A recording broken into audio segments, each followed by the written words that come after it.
سڵاو ئەم کاتتان باش هەواڵە کولتورەکانتان پێشکەش دەکەین و سەرەتا سەردێڕەکان. شانۆگەری سێبەری نیشتیمانێکی تر لە هەولێر نمایش دەکرێت.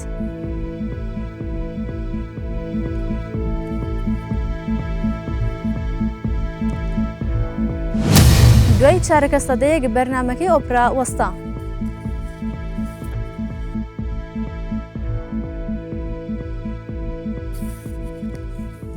دووبارە سڵاو.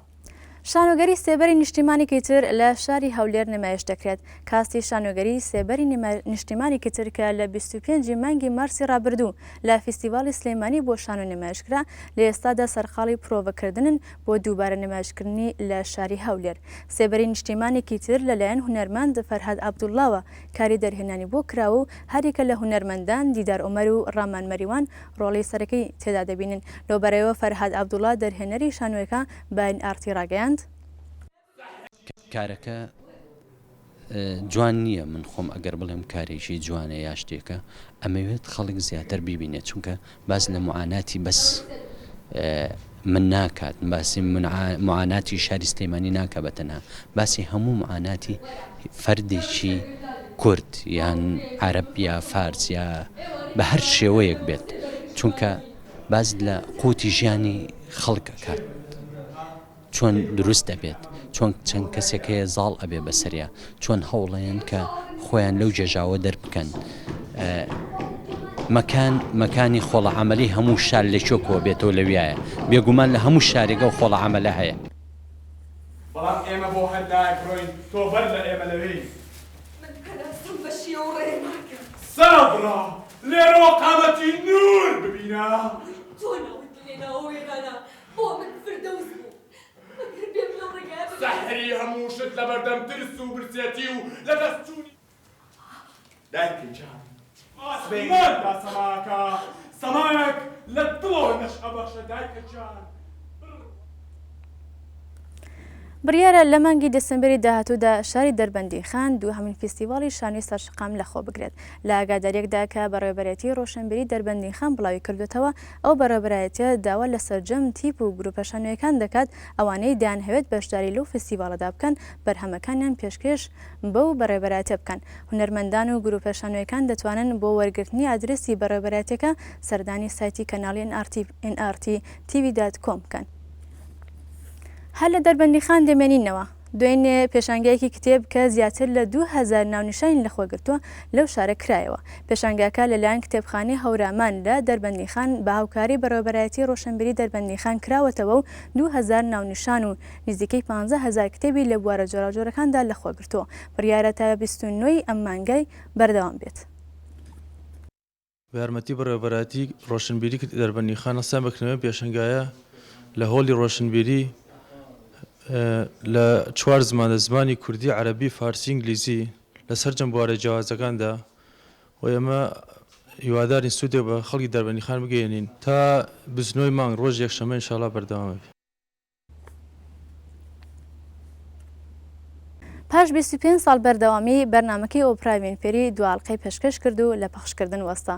دوێنێ وێنفێری ماڵاوایی لە بینەرانی بەرنامەکەی کردو لەگەڵ ئامادەبوونی سەدان بینەری بەرنامەکە چەندین کەسایەتی دیاری ئەمریکا ئامادەی دوا بەرنامەی ئۆپرا بوون.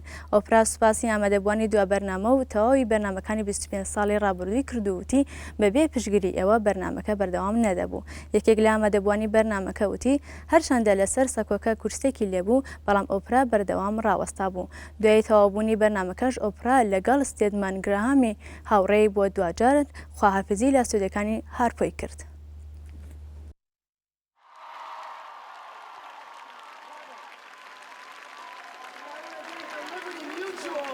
Thank you.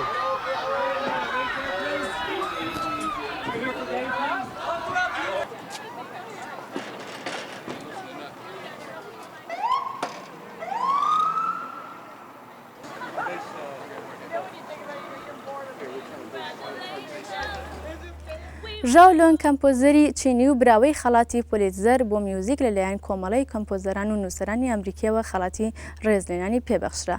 ژاو بەرامبەر دانانی میوزیکی ئۆپرای خانمی مارەسپی خەڵاتی باشترین کەمپۆزەری ساڵی 2011 بردەوە.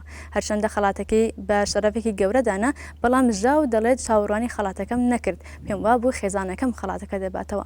ژاو لە ساڵی 1953 لە بەیجین لەدایک بوو و لە ساڵی 1985ەوە لە ئەمریکا دادەنیشێت. ناوبراو ئێستا خاوەنی ڕەگەزنامەی ئەمریکیە و دەڵێت هیوادارم ئۆپراکەم لە نیویۆرک نمایش بکرێت.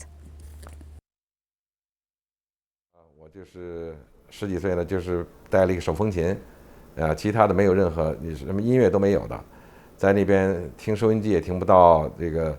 后来呢，到了这个通过学习呢，通过专业学习。 گروپی ئۆرکێسترای کۆلۆنی ئەرجەنتینی وەک ناڕازەیەک دژی کەمی موچە و پاداشتەکانیان لە بڕی هۆڵی ئۆرکێسترای شارەکە لەسەر شەقەمەکانی بۆنێس ئایرێس نمایشەکان پێشکەش کرد. لە نمایشەکەدا کە جەماوەرێکی زۆر ئامادەی بوون، چەندین میوزیکی کلاسیکی و ئۆرکێسترالی و سرودی نیشتیمانی ئەرجەنتین پێشکەشکرا. لە لێدوانێکدا بەڕێوەبەری گروپەکە دەڵێ موچە و پاداشتمان بە بەراورد بە هاوکارەکانمان لە جیهاندا زۆر کەمە. ئەو هونەرمەندان ناڕزایی بەرامبەر بەوەش دەربڕێکە هۆڵی نمایشەکان چەندین ساڵە نوێژ نەکراوەتەوە.